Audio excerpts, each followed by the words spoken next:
ఓం నమః శివాయ. ఓం నమో నారాయణాయ. కర్మ నివారణ నరదృష్టి నివారణ తులాభార కాల భైరవాయ నమో నమః. ఓం దిగంబరాయ విద్మహే గజవాహనాయ ధీమహి తన్నో కపాలకాల భైరవ ప్రచోదయాతు. ఇంద్రాణి శక్తి దేవ్యై నమోస్తుతే. హరి ఓం.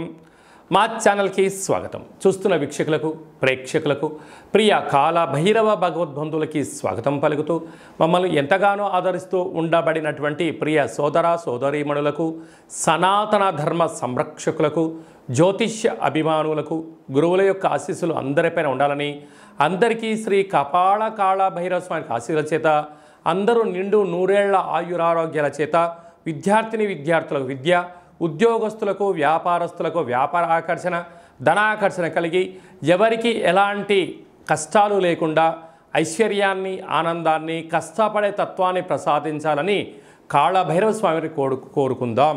16/7/2024 నుండి 31/7/2024 వరకు పుట్టినటువంటి వారందరికీ కూడా ముందస్తుగా జన్మదిన శుభాకాంక్షలు. గతంలో వివాహం చేసుకున్న వారికి వివాహ వార్షికోత్సవ శుభాకాంక్షలు. ద్వాదశ రాశుల్లో గ్రహ గమనాల్ని వీక్షింపచేద్దాం. వృషభ రాశిలో కుజుడు మరియు దేవగురు బృహస్పతి సంచార స్థితి. కర్కాటక రాశిలో రవి బుధ సంచార స్థితితో బుధాదిత్య రాజయోగం మరియు శుక్రుడు అక్కడే సంచార స్థితి. కన్యరాశిలో కేతు సంచార స్థితి. కుంభరాశిలో శని భగవానుడు స్వక్షేత్ర వక్ర గమన సంచార స్థితి. మీనరాశిలో రాహు సంచార స్థితిలో ద్వాదశ రాశుల్లో గ్రహ గమనాలు ఈ విధంగా ఉన్నాయి. వీక్షకులకు ప్రేక్షకులకు అందరికీ కూడా తొలి ఏకాదశి పండగ శుభాకాంక్షలు. అలాగనే మనకు ఆషాఢ మాస ప్రారంభము. ఆషాఢం అనగానే హైదరాబాద్ అనగానే ఆషాఢం అని గుర్తొస్తుంది. ఎందుకనగా మనమందరము కూడా ఇంటిని శుద్ధి పెట్టుకొని వేపాకులతో మామిడాకులతో ఇల్లంతా చక్కబెట్టుకొని అమ్మవారికి బోనమెత్తుకొని అమ్మవారి యొక్క ఆశీస్సులు పొందుతాం. ఎందుకనగా మనకు చర్మ వ్యాధులు కానీ, అంటువ్యాధులు కానీ, మచూసి లాంటి వ్యాధులు రాకుండా ఉండడం కోసము గ్రామము అంతా, వీధి అంతా, తెలంగాణ రాష్ట్రం అంతా కూడా వేపాకులతో పసుపు నీళ్ళను చల్లడం వలన అంటువ్యాధులు రావు. అలాగనే మన భారతదేశ సాంప్రదాయంలో మన పండగలకు ఒక్కొక్క దానికి ఒక్కొక్క రకమైన ప్రత్యేకత ఉంటుంది. బోనం అనగానే మనకు అమ్మవారికి సేవ చేసుకోవడం, ముక్కులు చెల్లించుకోవడం, ఆడపడుచులను పిలుచుకోవడం, వారికి చీరలు సారెలు పెట్టడం, అమ్మవారిని మనమందరము కూడా మన ఇంటి ఆడపడుచుగా భావించడం జరుగుతుంది. పోతురాజులు అందరూ కూడా స్వామివారి యొక్క అమ్మవారి యొక్క సేవలో నిమగ్నమై ఉండడం జరుగుతుంటుంది. కనుక మనమందరం కూడా అమ్మవారి సేవ చేద్దాం, అమ్మవారి యొక్క ఆశీస్సులు పొందుతాం. మన సనాతన సాంప్రదాయాల్ని భావితరాలకు అందించే మానవ ప్రయత్నం చేద్దాం. అలాగనే దక్షిణాయన ప్రారంభము కనుక మనకు ఉపవాసాలు, యజ్ఞాలు, యాగాలు, క్రతువులు చేసుకునేటువంటి ఆయనం కనుక మనమందరము కూడా భక్తితత్వంతో ఉందాం, తల్లిదండ్రులను గౌరవిద్దాం, అమ్మవారి యొక్క ఆశీస్సులు పొందుదాం. ధనుసు రాశి వారికి అర్ధాష్టమ రాహు సంచార స్థితి దోష కారణం చేత ఆషాఢమాస పూర్ణిమ, ఆషాఢమాస బహుళాష్టమి సందర్భంగా ఎలాంటి విధి విధానాలు పాటించాలో ఈ వీడియోలో సవివరంగా సంపూర్ణంగా తెలుసుకుందాం. ధనుసు రాశిలో ఏ నక్షత్రాలు వస్తాయనగా పూర్వాషాఢ నక్షత్రంలోని 4 పాదాలు, మూలా నక్షత్రంలోని 4 పాదాలు, ఉత్తరాషాఢ నక్షత్రంలోని 1 పాదం కలిపితే ధనుసు రాశి అవడం జరుగుతుంది. చాలామందికి పుట్టినటువంటి కాల సమయంలో డేటా ఆఫ్ బర్త్లో లేనటువంటి కారణం వలన పేరు యొక్క మొదటి అక్షరాన్ని అనుసరిస్తూ రాశిని తెలుసుకునే ప్రయత్నం చేద్దాం. ఏ, యో, బా, బి, బు, ధ, బా, డా, బే అక్షరాల వారందరూ కూడా ధనుసు రాశి జాతకులే. ధనుసు రాశి యొక్క అధిపతి దేవగురు బృహస్పతి. వీరికి తృతీయంలో శని భగవానుడు వక్రగతి స్వక్షేత్రంలో సంచారము చేయడం వలన తల్లిదండ్రులతో, అన్నదమ్ములతో, అక్కా చెల్లెలతో పార్ట్నర్షిప్ వ్యవహార కార్యక్రమాలు చేసే వాళ్ళందరూ కూడా ఒకవైపు మీరు ఒకవైపు ఉండడం జరుగుతుంటుంది.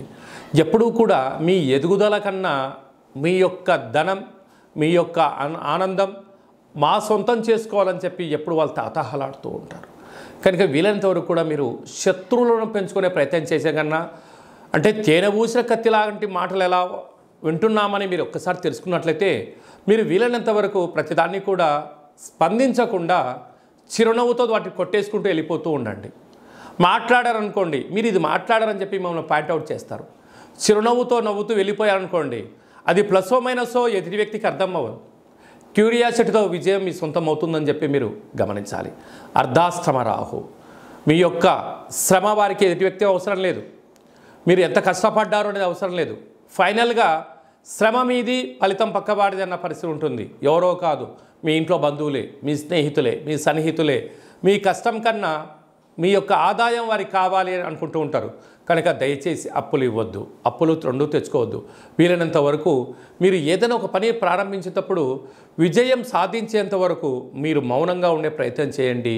విజయానికి అడ్డంకులు ఉండవు అని చెప్పి మీరు గమనించాలి. అదే కాకుండా 6వ స్థానంలో కుజుడు, 6వ స్థానంలో గురువు. అంటే ఒకవైపు స్థిరాస్తులు సంపాదించాలి, గృహాలు కొనాలి, వాహనాలు క్రయ విక్రయాలు చేయాలనుకుంటూ ఉంటారు. మంచి కాలమే, కానీ సమయం ధనం వృధా చేసుకోకుండా ఉండగలిగితే యోగం.